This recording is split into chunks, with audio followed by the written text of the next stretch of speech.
سبحان اللہ، بارگاہ رسالت میں استغاثہ پیش کر رہے تھے محمد حسان رضا۔ بارگاہ رسالت میں یہ استغاثے ہمارے قبول ہو جائیں اور ہم سب کو در مصطفیٰ صلی اللہ علیہ وسلم کی حاضری نصیب ہو جائے۔ ہماری محفل نعت میں ہم کچھ مختصر بیان بھی سنتے ہیں۔ یہ مہینہ جو ہم پر سایہ فگن ہے ربیع الاخر کا، اس کو نسبت ہے پیران پیر شیخ عبد القادر جیلانی قندیل نورانی شہباز لامکانی محبوب سبحانی رضی اللہ تعالیٰ عنہ سے۔ بے شک آپ کی کا بہت بڑا مرتبہ ہے، بہت بڑا درجہ ہے، آپ کی کرامات بے شمار ہیں۔ اس کے ساتھ ساتھ آپ کے ارشادات بھی ہیں۔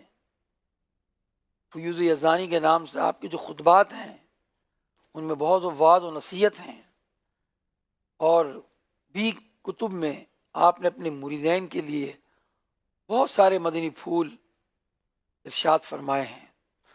تو 11ویں کرنے والے، غوث اعظم رضی اللہ تعالیٰ سے محبت کرنے والے، غوث اعظم کی محبت کا دم بھرنے والے اور ان کے سلسلے میں داخل ہونے والوں کو چاہیے کہ غوث اعظم کے ارشادات بھی سنیں، ان کی تعلیمات پر بھی عمل کریں، اور کرتے بھی ہیں۔ آئیے کچھ ہم غوث اعظم رضی اللہ تعالیٰ عنہ کی تعلیمات سے کچھ برکتیں لیتے ہیں۔ چنانچہ ہمارے شیخ عبد القادر جیلانی قدس الرح نورانی ارشاد فرماتے ہیں کہ ایک مرتبہ آپ جو ہے وہ جنگلوں میں عبادت میں مصروف تھے، تو آپ نے اسی دوران کسی غار کے قریب ایک پتھر دیکھا۔ اس پتھر پر ایک درود لکھا ہوا تھا، اور اس میں لکھا تھا کہ جو اس درود کو پڑھتا ہے اس کو ہزاروں کا ثواب ملتا ہے۔ سیدنا شیخ عبد القادر جیلانی محبوب سبحانی نے وہ درود پاک لکھ لیا اور اسے پڑھنے لگے۔ ایک روز نبی کریم صلی اللہ علیہ وسلم کی خواب میں زیارت سے مشرف ہوئے، حضور علیہ السلام نے اسی درود شریف کے متعلق پوچھا۔ حضور علیہ السلام سے آپ نے، یعنی ہمارے غوث اعظم نے نبی کریم علیہ السلام سے اس درود شریف کے متعلق پوچھا کہ اس کے پڑھنے کا ثواب۔ تو حضور علیہ السلام نے فرمایا کہ اس کو پڑھنے کا ثواب 70,000 درود شریف پڑھنے کا، جو ایک مرتبہ پڑھے گا اسے 70,000 درود پاک پڑھنے کا ثواب ملے گا۔ سبحان اللہ۔ تو پیارے اسلامی بھائیوں، مدنی چینل کے ناظرین، یہ وظیفہ جو درود پاک کا ہے یہ سارے اولیاء پڑھا کرتے تھے، سارے صحابہ پڑھتے تھے، اہل بیت پڑھتے تھے، اور ہمیں بھی چاہیے کہ ہم بھی نبی کریم صلی اللہ علیہ وسلم پر کثرت سے درود پاک پڑھیں۔ جو ایک مرتبہ درود پاک پڑھتا ہے اس کو 10 نیکیاں ملتی ہیں، 10 گناہ معاف ہوتے ہیں، 10 درجات بلند ہوتے ہیں۔ پھر بعض احادیث میں بعض درود پاک نقل کیے گئے ہیں، درود شفاعت ہے جیسے، وہ درود پاک جو پڑھے گا تو انشاءاللہ نبی کریم صلی اللہ علیہ وسلم کی شفاعت اسے نصیب ہوگی۔ ایک درود پاک کے متعلق فرمایا کہ جو وہ درود پاک وہ دراصل دعا ہے، ویسے درود ہے ہی دعا، وہ جو درود پاک پڑھے گا تو 70 فرشتے 1000 دن تک اس کے نامہ اعمال میں نیکیاں لکھتے رہیں گے۔ تو یہ بہت پیارا وظیفہ ہے، اس کو ضرور پڑھیں اور جو ہیں وہ اس پر جو ہیں وہ اس کی برکتیں پائیں۔ سرکار غوث اعظم رضی اللہ تعالیٰ عنہ فرماتے ہیں کہ اے امت محمد، اللہ پاک کا شکر کیا کرو، اللہ پاک کا شکر ادا کیا کرو کہ پہلی امتیں جتنا عمل کرتی تھیں اللہ پاک ان کی نسبت سے تم سے تھوڑے عمل پر ہی راضی ہو جاتا ہے۔ واقعی پچھلی امتوں کے جو جتنی عمریں ہوتی تھیں ان کی عبادتیں اور ریاضتیں ہوتی تھیں، آج امت محمدی کی عمریں 60 سال 70 سال، کوئی 100 پر جا کر پہنچتا ہے۔ تو یہ عمریں قلیل ہیں مگر اجر و ثواب کثیر ہے۔ حضور غوث اعظم مزید فرماتے ہیں کہ مسجد کو لازم پکڑ لو اور نبی کریم پر کثرت سے درود شریف پڑھا کرو۔ تو یہ بھی ہمارے غوث پاک رضی اللہ تعالیٰ عنہ کی ہمیں نصیحت ہے کہ مسجد کو لازم پکڑ لو۔ اب ہم غور کریں مدنی چینل کے ناظرین کہ ہمارا وقت مسجد میں گزرتا کتنا ہے، اور مسجد میں ہم جاتے کتنا ہیں، اور جانے کے بعد نکلنے کی کتنی جلدی ہوتی ہے. بعض اوقات تو اگر کسی کی ایمرجنسی تو الگ بات ہے، ورنہ فرض نماز پڑھتے ہی بس فوراً نکلنے کی کوشش کرتے ہیں. اور اسی معاملے میں بعض لوگ بعض نمازیوں کی نمازیں توڑتے ہوئے نکل جاتے ہیں، ان کے آگے سے گزرتے ہوئے چلے جاتے ہیں. توڑنے سے مراد یہ ہے ان کی نماز ٹوٹتی نہیں ہے مگر خود گناہ کا سامان کر لیتے ہیں.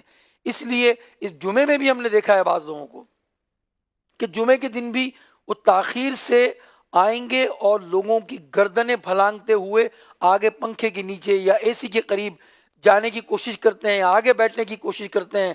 حالانکہ اس کے لیے وعید بیان کی گئی ہے کہ ایسا جو کرتا ہے، جو گردنیں پھلانگ کر آگے جاتا ہے، وہ گویا جہنم میں اپنے آپ کے لیے پل بناتا ہے. وہ اللہ اکبر. تو پیارے میٹھے اسلامی بھائیوں، یہ آداب کا لحاظ رکھنا چاہیے. مسجد میں جائیں ادب و سکون سے جائیں، مسجد میں دوڑیں نہیں، مسجد میں جماعت سے نماز ادا کریں، اللہ کا ذکر ادا کریں، اللہ کا ذکر کریں. اللہ پاک ہمیں مسجدوں میں ہمارا دل لگا دے. مومن کا دل جو ہے نا وہ مسجد میں لگا رہتا ہے، منافق کا دل مسجد میں نہیں لگتا.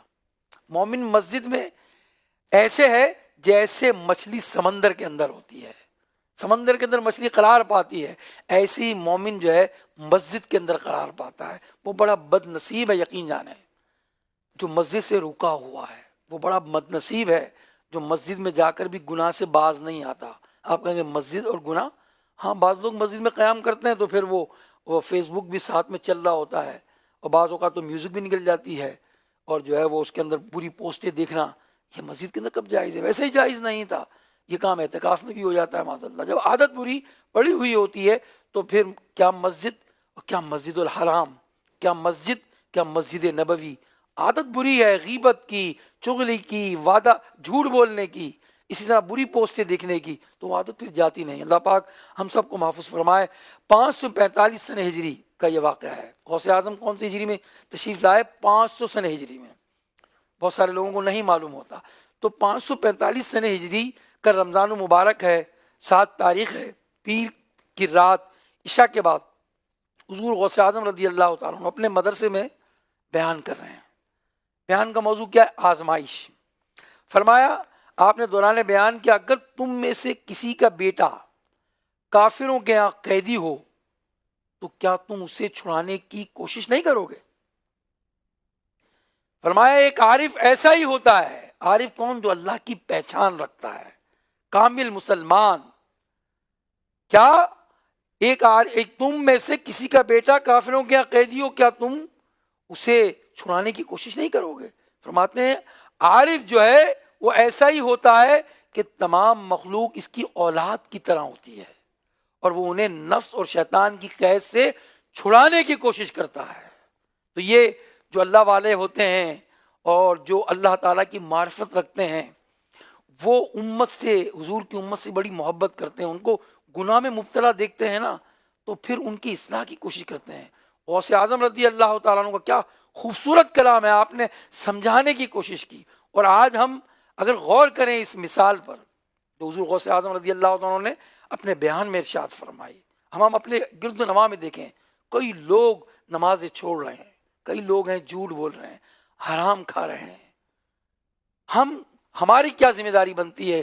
ہم انہیں نیکی کی دعوت دیں، انہیں نیکی کی دعوت دے کر مسجد میں لے کر آئیں. اپنے گھر میں ہیں، اگر ہمارے بچے نماز نہیں پڑھ رہے تو ہماری زبان ہل کیوں نہیں رہی؟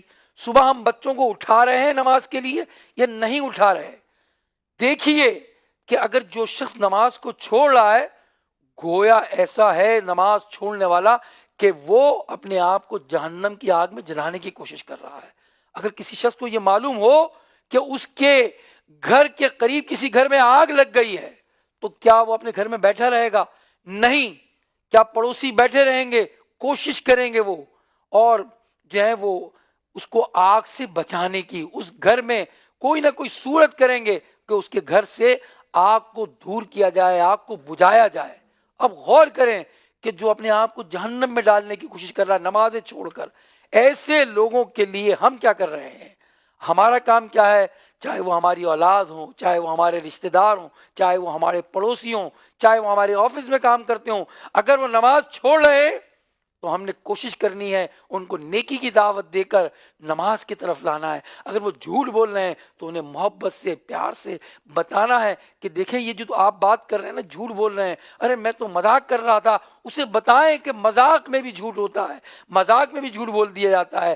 وعیدیں بتائیں گے, سمجھائیں گے تو انشاءاللہ وہ گناہ سے باز آ جائے گا. شوال المکرم 545 ہجری جمعہ کا دن ہے. حضور غوث اعظم بیان فرما رہے ہیں. دوران بیان آپ نے فرمایا کہ پاک ہے وہ ذات جس نے میرے دل میں مخلوق کی خیر خواہی کا جذبہ ڈال دیا, اور مخلوق کی خیر خواہی کرنا میری زندگی کا بڑا مقصد بنایا. بے شک میں تمہیں نصیحت کرنے والا ہوں, میں اس پر تم سے کوئی جزا نہیں چاہتا.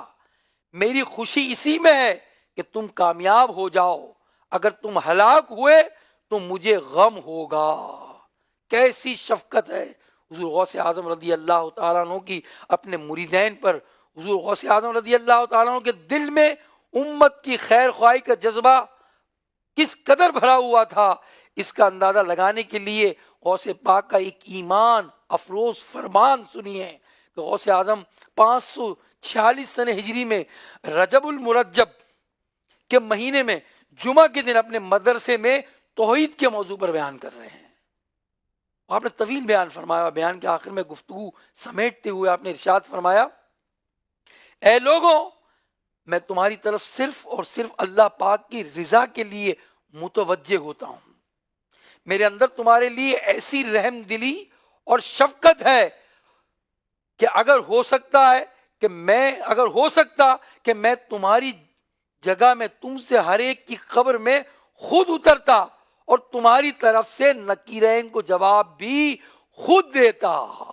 مدنی چینل کے ناظرین غور فرمائیے کیسی محبت ہے اپنے مریدین سے, اپنے چاہنے والوں سے, کہ کیسی خیر خواہی ہے, کیسا عظیم جذبہ ہے کہ قبر کی پہلی رات کیسی سخت ترین رات ہوتی ہے, کیسی آزمائش والی رات ہوتی ہے کہ مردہ صدموں سے دوچار ہوتا ہے. دنیا چھٹنے کا غم, اولاد کی جدائی کا غم, روح نکلنے کی تکلیف, قبر کی وحشت, اندھیرا, تنہائی, اور اس کے ساتھ قبر کے میں آنے والے فرشتے جو دیوار چیرتے ہوئے آتے ہیں اور پھر میت سے سوال کرتے ہیں. غوث اعظم کیا فرماتے ہیں کہ اگر ایسا ہوتا تو میں تمہاری جگہ میں جواب دیتا. یہ کیا ہے؟ یہ شفقت ہے. یہ کیا ہے؟ یہ امت سے محبت ہے. اور آپ کے یہ فرمان ہمیں اس بات پر توجہ دلا رہے ہیں کہ ہم بھی امت سے محبت کریں. ایک تو محبت ہوتی ہے نا کہ کوئی شخص غم میں دنیا کی مبتلا ہے, ٹھیک ہے, یہ بھی اچھی بات ہے. کوئی جو ہے وہ تکلیف میں مبتلا ہے, اس کو قرض دے کر آپ نے اس کی تکلیف دور کر دی. کوئی بیماری میں مبتلا ہے تو آپ نے اس کی عیادت کر دی, آپ نے اس کی مدد کر دی. حقیقت غور کریں, یہ سب تکالیف دنیا کی ہیں, مگر بڑی تکلیف قیامت کی ہے, بڑی تکلیف آخرت کی ہے, بہت بڑی تکلیف جہنم کے عذاب کی ہے. نماز چھوڑنے والا, زکوٰۃ نہ دینے والا, جھوٹ بولنے والا, بد نگاہی کرنے والا, اللہ کو ناراض کرنے والے کام کرنے والا اپنے آپ کو گویا جہنم میں ڈالنے کی کوشش کر رہا ہے, جہنم میں اپنے آپ کو جلانے کی کوشش کر رہا ہے. ایسوں کو بچانا ہے. اور دعوت اسلامی یہی پیغام دیتی ہے کہ مجھے اپنی اور ساری دنیا کے لوگوں کی اصلاح کی کوشش کرنی ہے. کوشش کیسے ہوگی؟ اپنی بھی کرنی ہے, نمازیں پڑھ کر, روزے رکھ کر, نوافل پڑھ کر, ذکر کر کر, درود پڑھ کر, تلاوت کر کے. اور دوسروں کی اصلاح کی کوشش کیسے ہوگی؟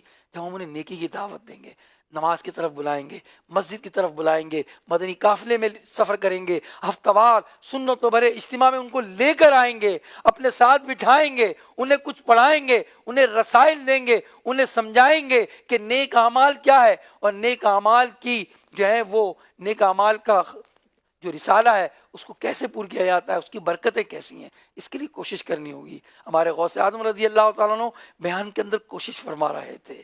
اور ایسے بہت سارے واقعات غوث اعظم رضی اللہ تعالیٰ عنہ کی اس امت پر شفقت کے ہیں, حضور کی امت پر. اللہ پاک ہمیں حضور سیدنا شیخ عبد القادر جیلانی حسنی حسینی کے فرمان پر عمل کی توفیق رفیق مرحمت فرمائے. آئیے مدنی رضا سے اب ہم کلام سنیں گے, پھر غوث اعظم کی منقبت بھی سنیں گے انشاءاللہ.